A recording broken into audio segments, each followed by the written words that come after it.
Hello students, अभी आप लोगों का वार्षिक पेपर आने वाला है और वार्षिक पेपर के लिए आपको तैयारी करना होगा।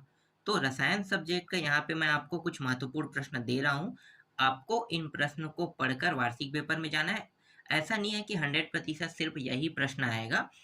इसके अलावा जो पिछले साल के जो क्वेश्चन पेपर है, इसके पिछले पिछले पिछले जो रिकॉर्ड है, उनको भी आपको पढ़ के जाना है। और वो रिकॉर्ड आपको कहाँ मिलेगा? वो रिकॉर्ड आपको मिलेगा परीक्षा बोध या परीक्षा सार में मिलेगा, पीछे में लगा रहता है। तो उसमें जितने भी प्रश्न हैं उनको आपको टिक कर लेना है और साथ ही साथ इनको भी आपको पढ़ना है। ठीक है? दोनों मिला के जो मैं प्रश्न दे रहा हूँ, उन दोनों को मिला के आप जब पढ़ोगे तो आपका अच्छा नंबर आएगा। ज़्यादातर 60 से 70 75 से 80 नंबर का रहता है। शायद रसायन जो सब्जेक्ट है कितने का है? 75। ठीक है, तो 75 के हिसाब से आप देख सकते हो कि जो 60 नंबर तक के प्रश्न हैं, मतलब 60 नंबर तक के आप पा जाओगे आसानी से। बाकी 15 नंबर के लिए आपको ज़्यादा मेहनत करना पड़ेगा। 15 नंबर के जो प्रश्न है वो बुक के अंदर से आता है। तो बुक को कोई पढ़ते नहीं है, ना ही आप युग बोध पढ़ोगे। युग बोध से तो आता ही नहीं है, वो तो एक फालतू फालतू मान लो। मतलब युग बोध का मतलब मेरे कहने मतलब वो गाइड है ना। ठीक है। नवबोध का गाइड, युग बोध का गाइड आता है, गाइड से नहीं आता है प्रश्न। प्रश्न जो आते हैं वो परीक्षा बोर्ड से ही आते हैं ज़्यादातर। और ज़्यादातर जो रहते हैं, जो 15 नंबर के होते हैं, वो बुक के अंदर से होते हैं। तो बुक के अंदर के जो टॉपिक है वो तो बनता नहीं है। तो 60 नंबर तक के आपका फिक्स हो जाएगा ऐसे में। तो इसके लिए मैं आपको कुछ महत्वपूर्ण प्रश्न भी बताने वाला हूँ, इनको देख लेते हैं। देखो, एक प्रश्न है, विद्युत रासायनिक सेल किसे कहते हैं? जिंक और यहाँ पे कॉपर सेल की क्रियाविधि समीकरण देते हुए समझाइए। ये जो है ना 5 नंबर के प्रश्न है। ठीक है, अभी मैं आपको 55 नंबर के प्रश्न बताने वाला हूँ। तो यहाँ पे 5 नंबर के प्रश्न को देख रहे हैं। तो विद्युत रासायनिक सेल के बारे में देख लेते हैं। तो विद्युत रासायनिक सेल क्या है? विद्युत रासायनिक सेल रेडॉक्स अभिक्रिया में ऑक्सीकारकों और अपचायकों के मध्य इलेक्ट्रॉनों का स्थानांतरण अप्रत्यक्ष रूप से, जैसे कि तार जोड़कर करके, पर रासायनिक ऊर्जा का परिवर्तन विद्युत ऊर्जा में होने लगता है। इस प्रकार की गई व्यवस्था विद्युत रासायनिक सेल कहलाता है। इसे गैल्वेनिक या वोल्टाइक सेल भी कहते हैं। इसकी क्रियाविधि को डेनियल के उदाहरण से समझाया जा सकता है। अब डेनियल के उदाहरण को देख लेते हैं। डेनियल क्या कहता है? तो यहाँ पे देखो, डेनियल के बारे में बताया गया है।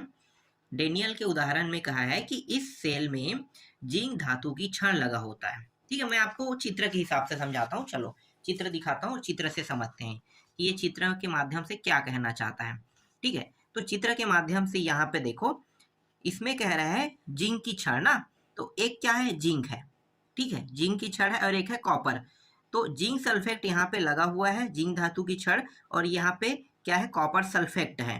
ठीक है, तो ये लिक्विड फॉर्म है, दोनों दोनों जिंक सल्फेट और कॉपर सल्फेट। ठीक है, ये दोनों है और दोनों दोनों में डुबो के रखा गया है। ठीक है, दोनों पात्रों में डुबो के रखा गया है। जो कॉपर के जो ये देखो, ये जो है ना, दो हिसाब से है ना, एक ये और एक ये है। ठीक है, तो जिंक और कॉपर दोनों साइड है, तो कॉपर और जिंक को इसमें डुबो के रखा गया है। फिर क्या करना है? फिर उसके बाद जो जिंक की और कॉपर की जो इलेक्ट्रोड है ना, वो किसी धातु के तार और गैल्वेनोमीटर सिरे पर जोड़ने पर इलेक्ट्रॉन क्या होता है? प्रवाह होने लगता है। तो देखो, यहाँ पे जोड़ दिया गया है, जोड़ने से क्या प्रवाह हो रहा है? इलेक्ट्रॉन विद्युत धारा का प्रवाह होने लगा है। यहाँ जो उपस्थित है इलेक्ट्रॉन, वो परिपथ में कॉपर इलेक्ट्रोड पर पहुंचकर कॉपर सल्फेट विलयन में उपस्थित है। और इसी प्रकार से ये कॉपर इलेक्ट्रोड पे क्या हो जाने लगता है? जमा होने लगता है। यहाँ पे ये देखो, कॉपर इलेक्ट्रोड है, तो यहाँ पे क्या होने लगेगा? जमा होने लगेगा। तो इस प्रक्रिया से क्या होता है? एक गैल्वी सेल या डेनियल सेल का निर्माण होता है। ठीक है, आगे देखो। इसके बाद यहाँ पे कुछ रासायनिक समीकरण दिया हुआ है। एनोड पर यहाँ पे देख सकते हो, और ये कैथोड पर है। एनोड और कैथोड जो है ना, दोनों अलग अलग है। ठीक है, एनोड में देखो जिंक है, ये सब है, जिंक रहता है, इसमें कॉपर रहता है कैथोड में। तो इस तरह से आपको बताना है, ये ऑक्सीकरण है, ये अपचयक है। और इसके बाद यहाँ पे आपको कुछ इस तरह से थोड़ा सा और लिखना है। जब दोनों के साथ क्रिया करके ये रेडॉक्स बन जाता है और अंतिम में ये सूत्र फार्मूला प्राप्त होता है। ठीक है, इसके बाद देखो यहाँ पे क्या लिखा हुआ है भाई? संक्षारण क्या है? जंग लगने की क्रिया का वैद्युत रासायनिक सिद्धांत समझाइए। संक्षारण का मतलब ही होता है जंग लगने की क्रिया को ही हम क्या कहते हैं? संक्षारण कहते हैं। आप एकदम ना सिंपल शब्दों में लिख सकते हो, उसके बाद आपको क्या लिखना है, इसका जो रासायनिक सूत्र है वो रासायनिक सूत्र को ये लिखना, ये है देखो, हाइड्रेटेड फेरिक ऑक्साइड जो है ना वो है, ठीक है। इसके बाद जंग लगे कि सिद्धांत के बारे में पूछेगा, तो जंग क्यों लगता है, तो मैं आपको ऐसे ही बता देता हूँ। जो लोहा है ना वो हवा और पानी के संपर्क में आ जाता है, तो हवा और पानी के संपर्क में आने के कारण क्या होने लगता है, उसमें संक्षारण होने लगता है, और इसी विधि को हम क्या क्या कहते हैं, जंग लगना कहते हैं। तो ये सिद्धांत जो है ये ऑक्सीजन और ये देखो कार्बन डाइऑक्साइड विलय, तो इस प्रकार से इन्होंने बताया है यहाँ पे। इसके बाद आगे दिखाता हूँ मैं, इसके आधा जो टॉपिक है वो यहाँ पे है, ठीक है। ये आधा टॉपिक देख सकते हो, ये रहा यहाँ तक के, ठीक है। और ये रहा उसका रासायनिक सूत्र के साथ है, ठीक है। अब देखो 25वां प्रश्न देखते हैं। 25वां प्रश्न में देखो क्या कहा है भाई, 25वां प्रश्न, एक मिनट ना, मैं 25वां प्रश्न दिखा रहा था, कहाँ है, यहाँ पे है। यहाँ पे देखो, कॉपर जो है वो रंगहीन है परंतु कॉपर टू रंगीन होता है, क्यों कह रहा है, इसका कारण यहाँ पे बताना है, तो यहाँ पे पूरा लिखा हुआ है, आपको पढ़ लेना इसे। ब वाले टॉपिक में देखो, संक्रमण तत्व अंतरकाशीय यौगिक बनाते हैं, क्यों, संक्रमण तत्व अच्छे उत्प्रेरक होते हैं, क्यों कह रहा है, ठीक है। तो क्या मैं इसका उत्तर दिखाऊं, चलो मैं दिखा देता हूँ। ये रहा इसका कुछ हिस्सा यहाँ पे है और ये रहा इसका कुछ हिस्सा यहाँ पे है, ठीक है। और उदाहरण भी दिया हुआ है, तो उदाहरण को भी मैं आपको दिखा देता हूँ। देखो यहाँ पे ये रहा उदाहरण है, ठीक है। इसमें सा ऑप्शन को देखो, अब सिल्वर परमाणु की मूल अवस्था में मतलब ये तीसरा टॉपिक है इसका, ठीक है।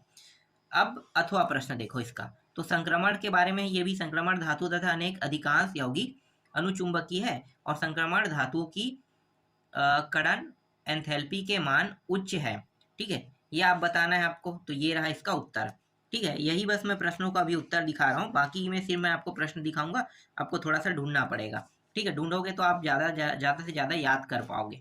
तो ये रहा 26वां प्रश्न, टालेन अभिकर्मक किसे कहते हैं, क्या होता है जब एसिटाल्डिहाइड टालेन अभिकर्मक से क्रिया करता है, तो इसके बारे में बताना है, तो कुछ इस प्रकार से आपको लिखना होगा, ठीक है। अब इसके जो दूसरा टॉपिक है उसको देख लेते हैं। देखो दूसरा टॉपिक ये रहा, ठीक है। मैं इसे थोड़ा छोटा कर लेता हूँ, अब यहाँ पे स्पष्ट दिखाई दे रहा होगा यहाँ तक के, ठीक है। पूरा हो गया बी तक के, और सी वाला ऑप्शन भी बचा है ना, तो ये सी तक के हो जाएगा, ठीक है। अब यहाँ पे अगला प्रश्न देखो, ये आपका क्या है, अंतिम प्रश्न है, 26वां प्रश्न, ठीक है। आपके एग्जाम में 26 तक के प्रश्न आएंगे, लेकिन मैं आपको सिर्फ इम्पोर्टेंट प्रश्न बता रहा हूँ ना, तो और भी बहुत सारे प्रश्न आपको देखने को मिलेगा, सिर्फ यही तो नहीं हो सकता। तो चलो मैं आपको अभी और दिखाता हूँ, और कहाँ पे है, कहाँ पे है, कहाँ पे है, हाँ यहाँ पे देखो, ये प्रश्न इंपॉर्टेंट है, इसका उत्तर भी लगा हुआ, देखो 24, ठीक है। मानक हाइड्रोजन इलेक्ट्रोड क्या है, यह कैसे बनाया जाता है, सचित्र वर्णन कीजिए कह रहा है, ठीक है। ये इंपॉर्टेंट है, ठीक है। इसके अलावा इंपॉर्टेंट प्रश्न में ये भी इंपॉर्टेंट है, देखो अथवा प्रश्न प्राथमिक द्वितीयक सेल है, ठीक है। यही सब प्रश्न तो एग्जाम में देखने को मिलेगा, और कौन सा प्रश्न आएगा सोच रहे हो, निम्नलिखित को ऑक्सीकृत करने के लिए कितने कूलाम विद्युत आवश्यक है, ठीक है, ये वाला प्रश्न, ठीक है। आगे दिखाता हूँ मैं, और 25वां देखो, मिश्र धातु क्या है, संक्रमण धातु मिश्र धातु क्यों बनाते हैं, ठीक है, ये प्रश्न है। यहाँ पे इसको देख सकते हो, यहाँ पे वह है लेंथेनाइड संकुचन क्या है, लेंथेनाइड संकुचन के कारण तथा परिणाम क्या है, ठीक है, इसको बताना है। फिर यहाँ पे देख सकते हो कुछ टॉपिक दिया हुआ है,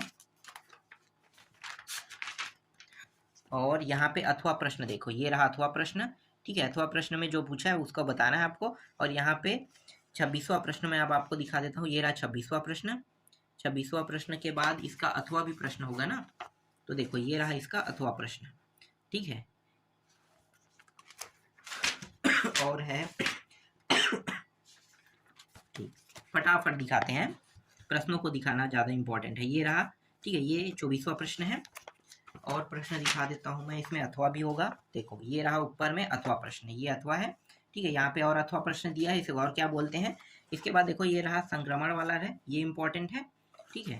इंपॉर्टेंट प्रश्न बताते जा रहे हैं। यहाँ पे देखो ये अथवा वाला जो इम्पोर्टेंट है, ठीक है, इसको, और यहाँ पे ये अ वाला जो है ये भी इम्पोर्टेंट है, और इसके अलावा यहाँ पे ये जो ब है ये भी इम्पोर्टेंट है, ठीक है। इलेक्ट्रॉन विन्यास के आधार पर संक्रमण तत्वों की चुंबकीय गुणों की स्पष्ट कीजिए कह रहा है।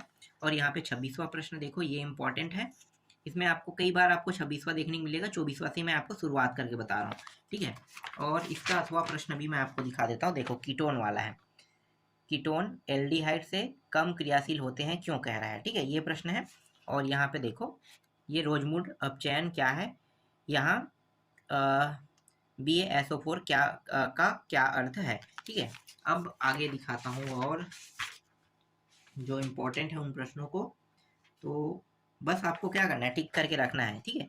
ये प्रश्न इंपॉर्टेंट है, देखो ये वाला भी, आणविक मोलर चालकता किसे कहते हैं, सूत्र और इकाई लिखिए, कह रहा है, ये इंपॉर्टेंट है। अथवा में देखो ये वाला भी इंपॉर्टेंट है, ठीक है।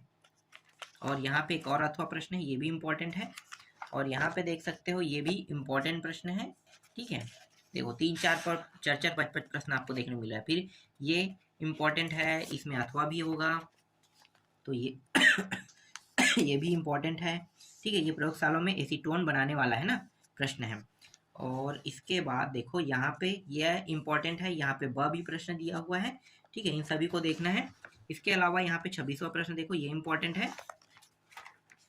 और जो अथवा प्रश्न है, ठीक है, इसको दिखा देता हूँ, एक सेकंड, एक प्रश्न और है, ये प्रश्न है, ठीक है। इसके अलावा देखो ये प्रश्न है, ठीक है, ये प्रश्न, और ये रहा ब वाला टॉपिक, ये प्रश्न है।